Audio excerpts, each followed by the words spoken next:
Cuando pensamos acerca del placer, que es también estudiado por la filosofía,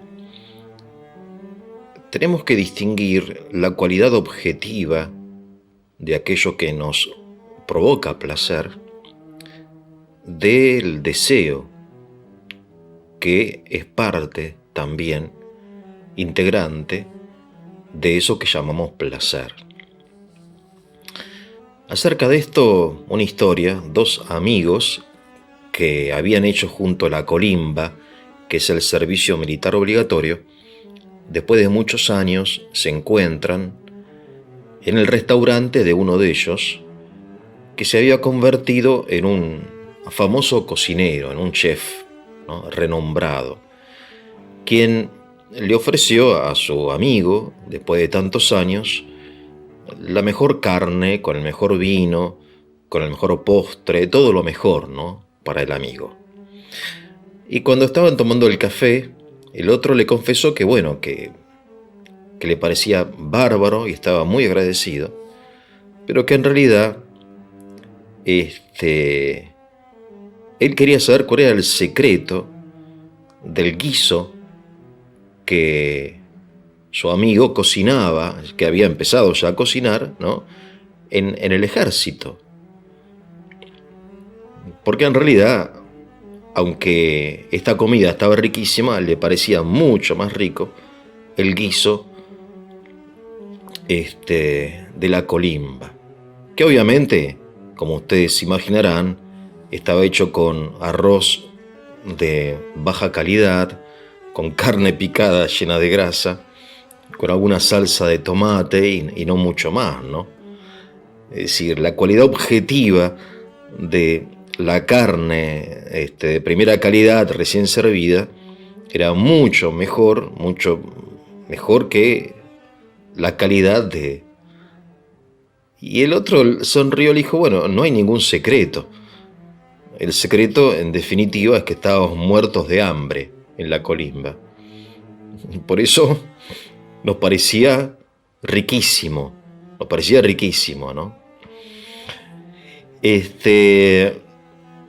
Claro, el placer entonces no solamente depende, repito, de la cualidad objetiva de aquello que nos produce o nos puede producir placer, sino también del deseo. Y hablo no solamente del placer sensible, ¿no?, o sensual, sino de todo. Fíjense que hay cosas que no son placenteras en sí mismas, pero que producen placer por el hecho de que las hacemos.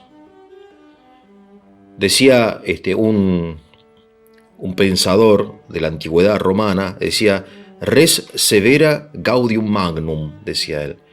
Las cosas difíciles provocan placer. De modo que el placer muchas veces está más en aquel que busca, que desea, que en el objeto deseado. Es más proporcional el placer al deseo, la satisfacción, digo, de haber hecho eso, al deseo que al objeto deseado. Y por otro lado, notan también los filósofos, y también Epicuro, ¿no?, que como ustedes saben, enseñó mucho acerca de la importancia del placer, de que si uno satisface en forma desmesurada, desmedida, algún placer, la facultad capaz de sentirlo se embota, de modo que aún teniendo aquello que uno deseaba, el tenerlo en forma permanente provoca indiferencia, aburrimiento, embotamiento.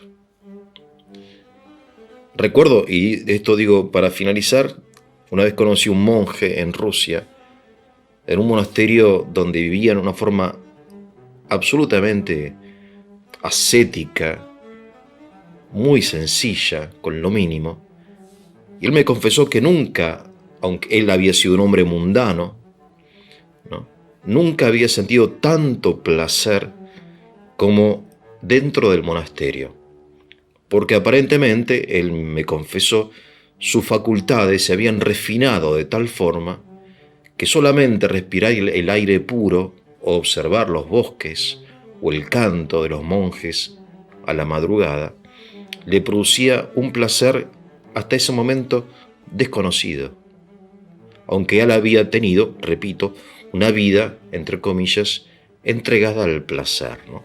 Por eso el tema del placer no es un tema fácil, ¿no? Muchos piensan que el cristianismo es una doctrina contraria al placer, que condena al placer. Y nada más lejos que eso. Así dice Chesterton y toda la tradición cristiana. Pero tiene una forma de entender el placer mucho más sutil, mucho más refinada, mucho más paradójica de lo que entendemos generalmente, ¿no?, por la vida placentera. Bien, les dejo para su reflexión esta pequeña anécdota de estos dos amigos, ¿no?